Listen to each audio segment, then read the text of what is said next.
business was, I grew up in Los Angeles, and I was studying business in college and never done a school play or anything. But in 1987, Tom Selleck got married under a fake name.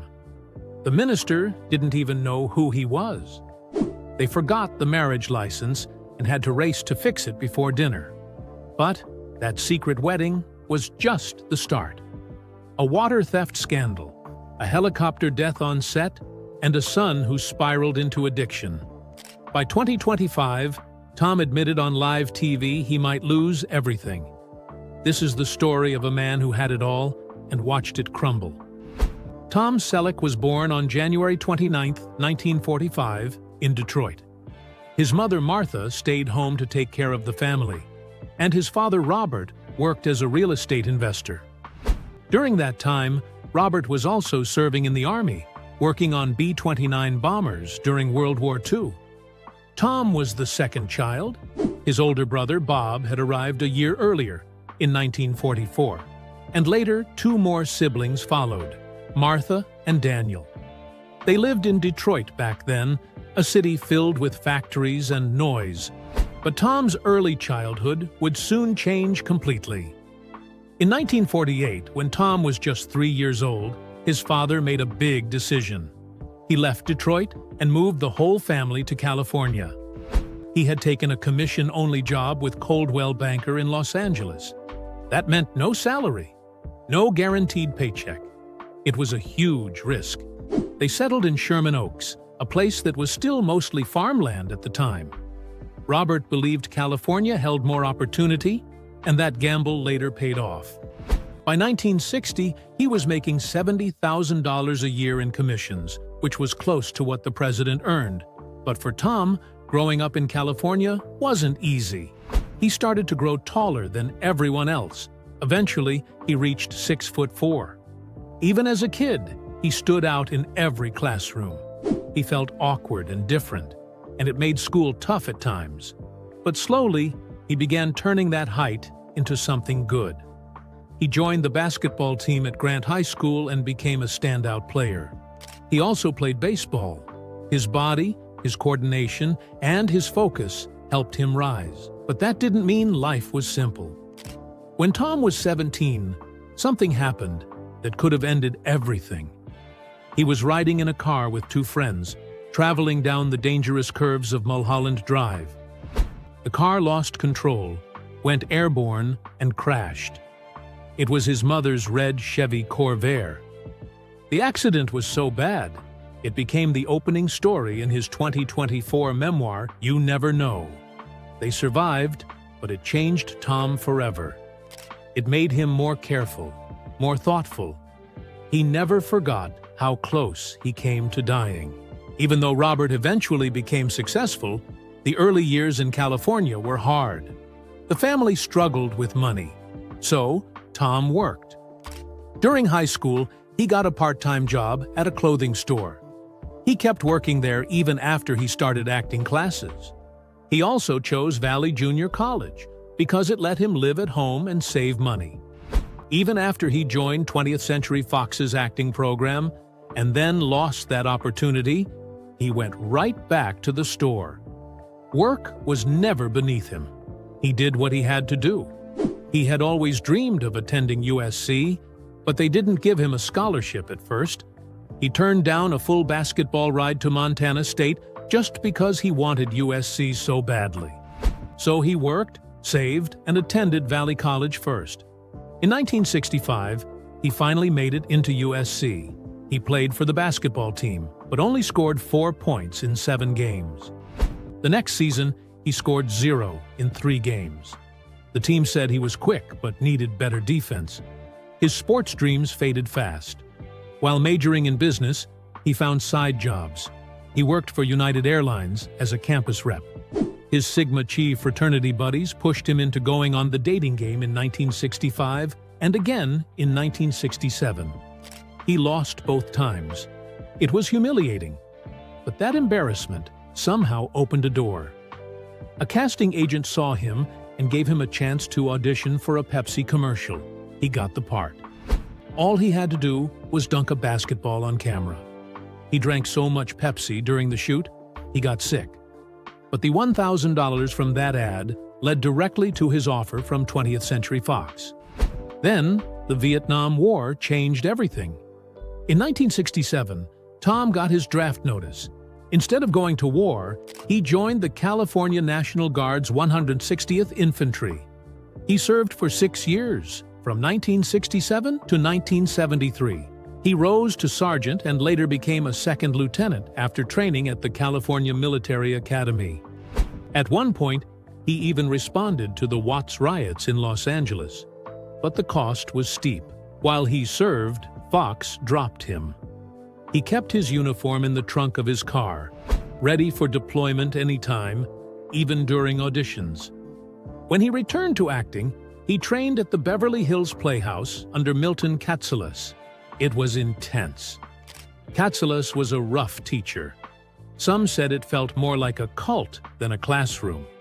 The students had to stand and clap whenever he walked in. He shouted, he pressured. He told actors to pull their own hair out to feel rage. Some called him abusive.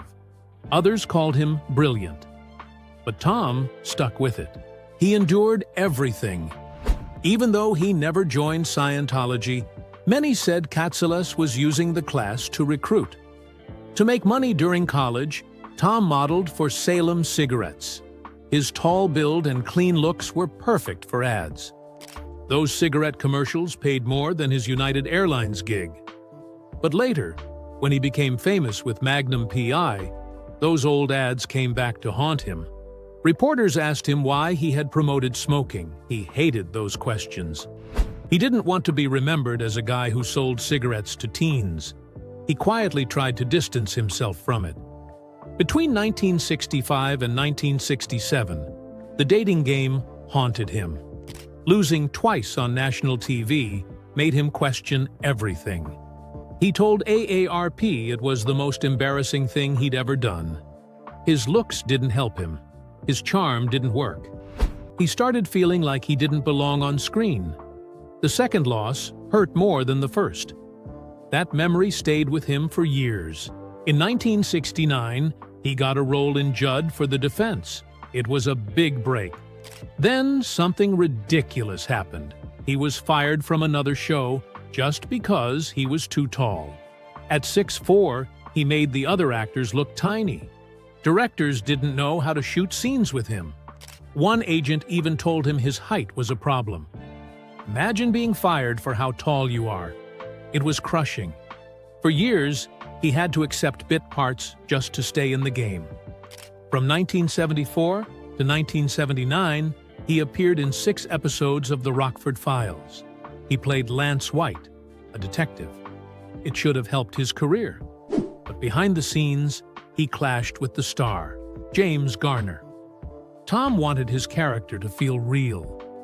Garner wanted Lance to be silly, more of a joke.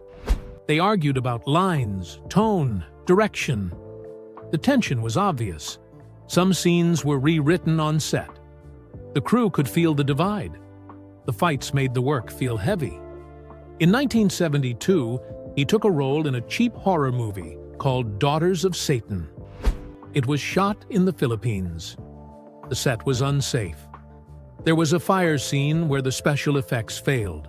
Real flames came too close. Tom got minor burns. His hair was singed. The crew couldn't even communicate properly. There was a language barrier. But they had to finish the movie. No one talked about what really happened. The studio covered it up.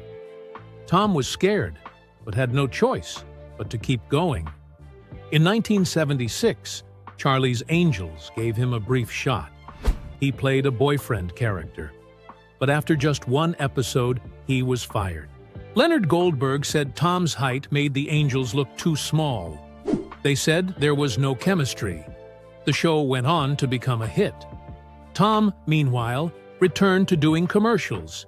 He was so broke that he only had 1 suit and wore it to every audition.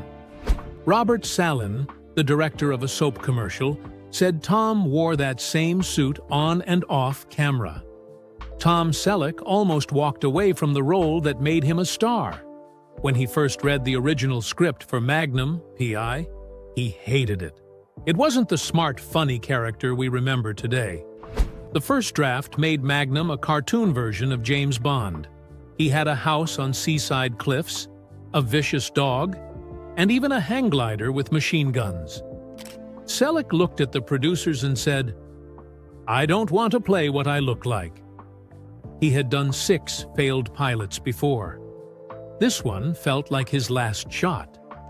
But he wasn't going to fake it. He told Donald Belisario, "I want a character with humor, not just action." Belisario listened. He rewrote the whole thing after filming had already started. The change delayed production and made CBS nervous, but it saved the show and Selleck's career. In 1984, while he was still married to Jacqueline Ray, Tom met a woman who changed everything. Her name was Gilly Mack, a British actress dancing in the West End version of Cats. Tom became obsessed with the show. He kept going back again and again. His co-star Jane Seymour thought it was strange. "I liked Cats, but I didn't get why he went back 12 times, she said. At the time, tabloids went wild. Rumors of an affair swirled.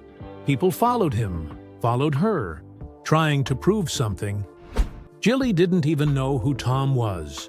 Her TV had been stolen 3 months earlier. She had never seen Magnum P.I., but after the shows, they'd have quiet dinners. In 1982, Tom divorced Jacqueline, but people never stopped asking if Gilly had been part of the reason. That shadow followed them for years. Back in 1980, just before Magnum truly took off, Tom came painfully close to playing Indiana Jones. Steven Spielberg and George Lucas had chosen him. They loved his chemistry with Sean Young in the audition.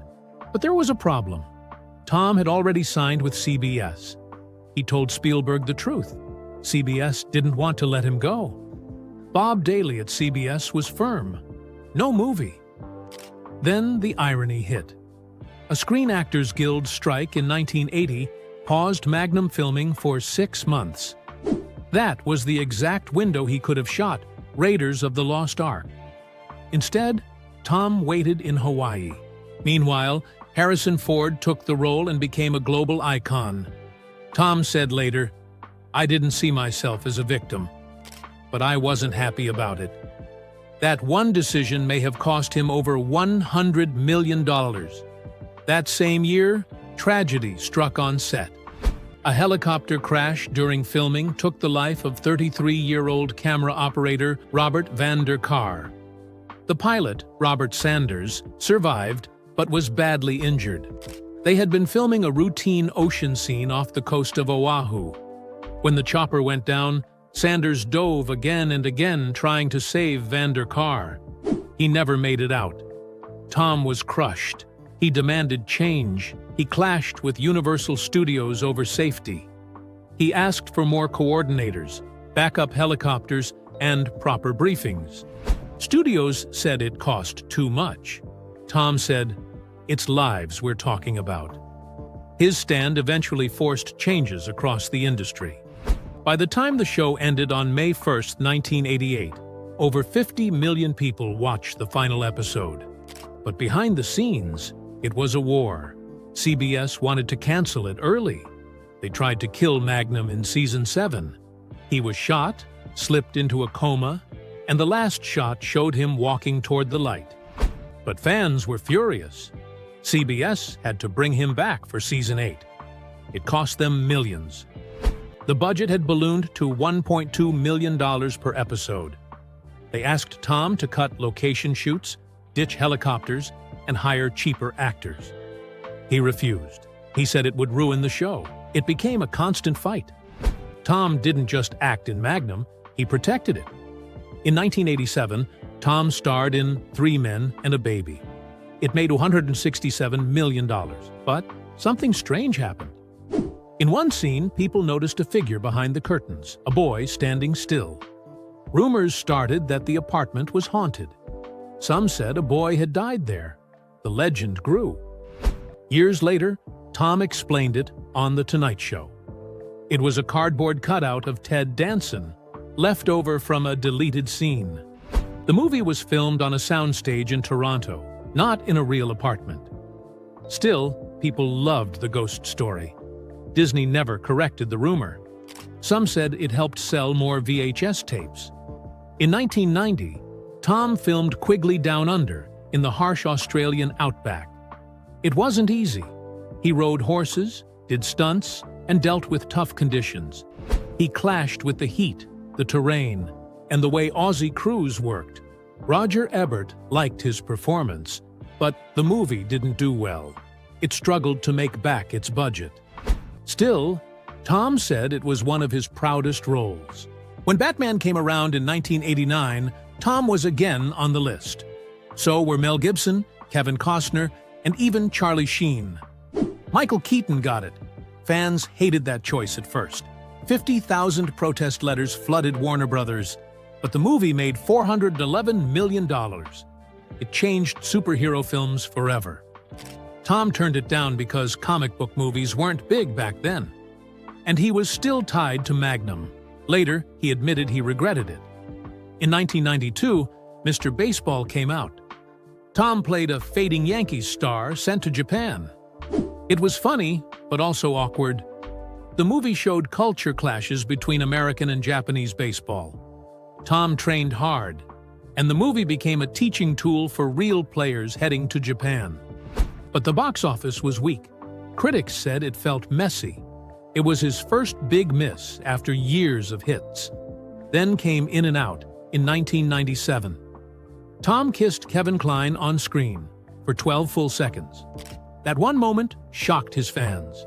He had been on the NRA board and had donated to conservative campaigns. People asked if the role clashed with his views. He said, "I make faces in front of a camera. That doesn't make me Solomon." He was an actor, and he played the part. The kiss stirred headlines, but it also opened doors for more LGBTQ+ roles in mainstream films. From 1995 to 2000, Tom showed up in 10 episodes of Friends as Monica's older boyfriend. On set, he had trouble with Chandler's sarcastic tone. He kept asking Matthew Perry for help. When Perry tried to copy Tom's mustache, the audience lost it. Later, when Tom's character joked about it, "Nice mustache. When puberty hits, it'll kick in," the cast burst out laughing. In 1998, Tom tried a big TV comeback with The Closer. It failed. Only 10 episodes aired. The ratings were bad. Critics didn't love it. Tom was crushed. He took a full year off, retreating to his 63-acre ranch. He said it taught him about failure and resilience. Then came Jesse Stone. From 2005 to 2015, he starred in 9 TV films based on Robert B. Parker's novels. He even started co-writing the later ones. They were popular with older audiences and beat network shows in ratings, but a plagiarism claim hit hard. Another writer said Tom copied his ideas. A secret settlement was made. No one talked about it publicly. The movies kept going until 2015. In 2006, Tom appeared on Boston Legal. It should have been simple, but his real-life NRA role clashed with the show's liberal cast. The scripts poked at gun control. Tensions rose. Cast members challenged his views during table reads.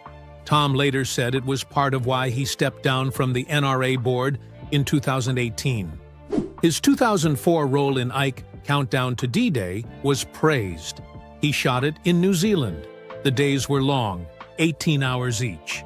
The pressure was high, and it nearly ruined his marriage to Jilly Mack. He said the filming drained him emotionally and physically. Playing Eisenhower wasn't just a role, it bled into his real life.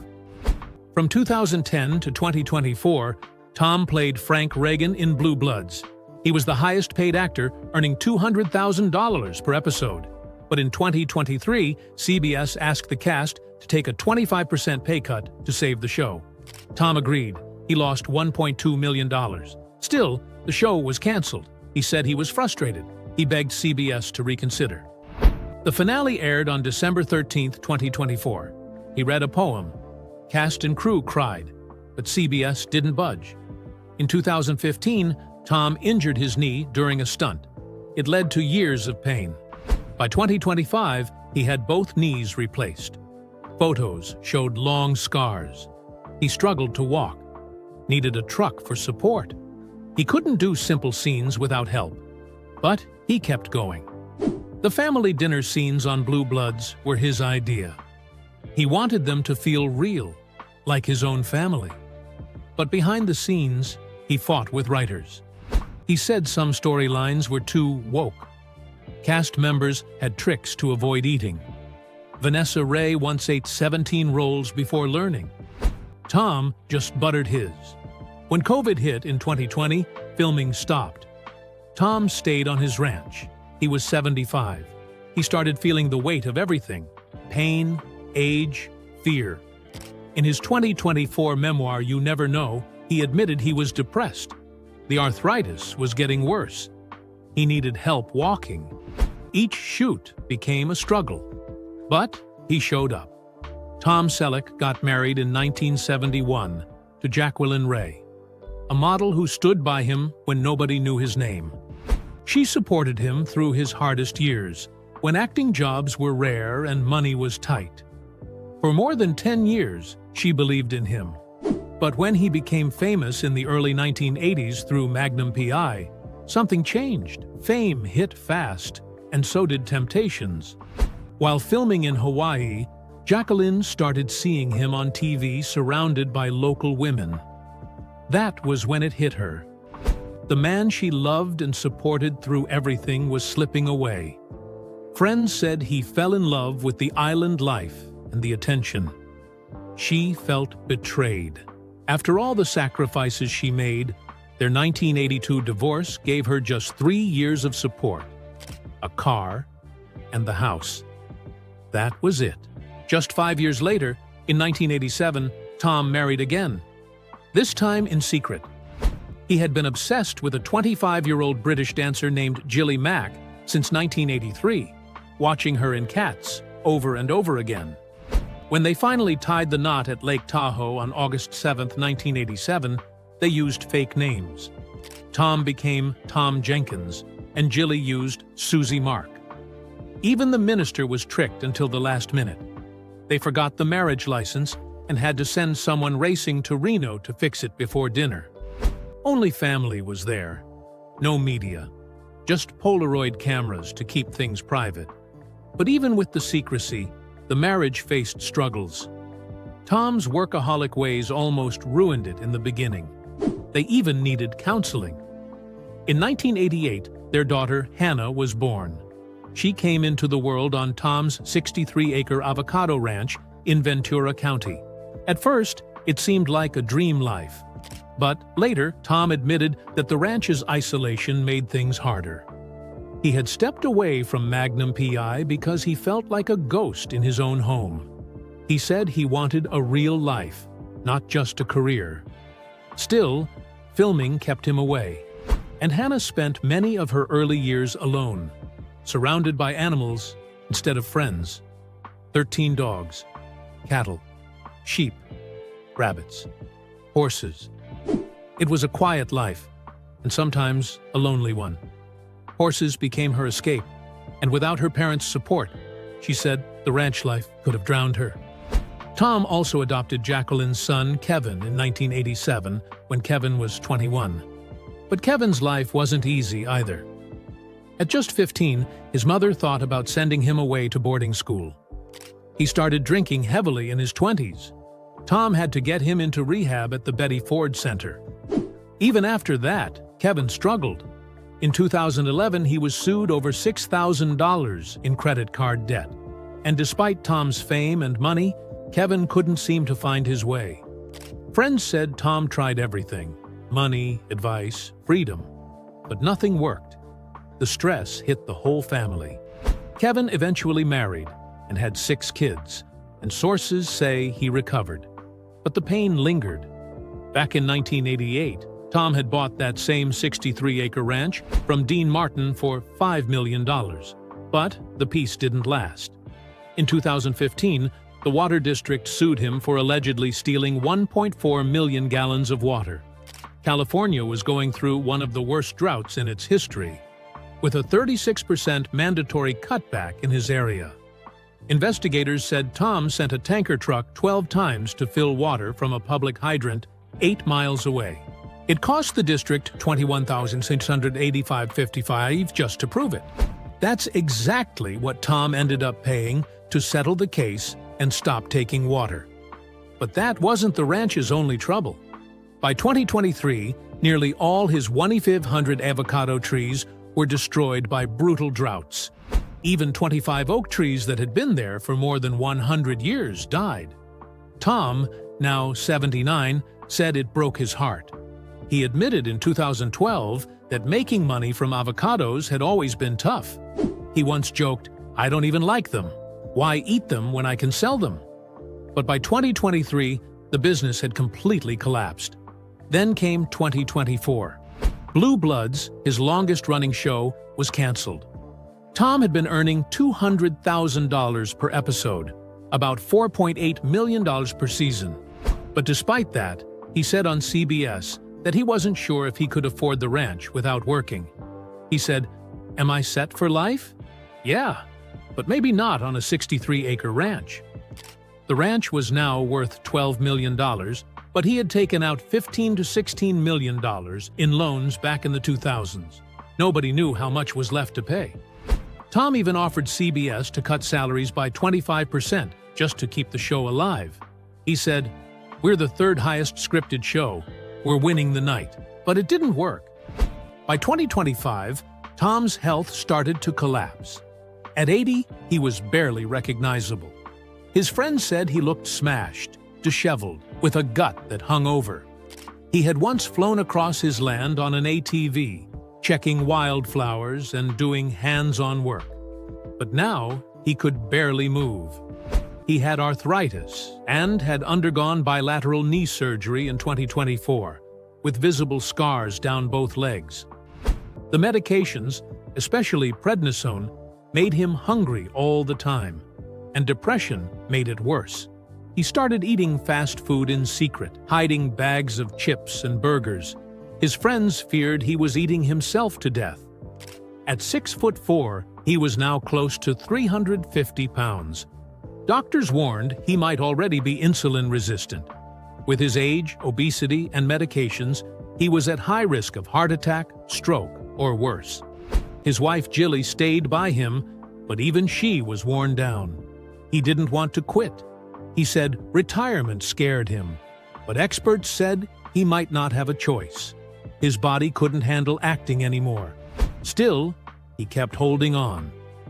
In May 2024, he released his memoir, You Never Know, co-written with Ellis Henican. It became a bestseller overnight. For 320 pages, he told everything. Childhood stories, Mae West parties, roles he turned down, how fame changed him, what he regretted, what he didn't. It was his most open moment. CBS tried to carry the legacy forward with a Blue Bloods spin-off in 2025 called Boston Blue, focused on Donnie Wahlberg. Tom wanted to be part of it. He begged, he pushed.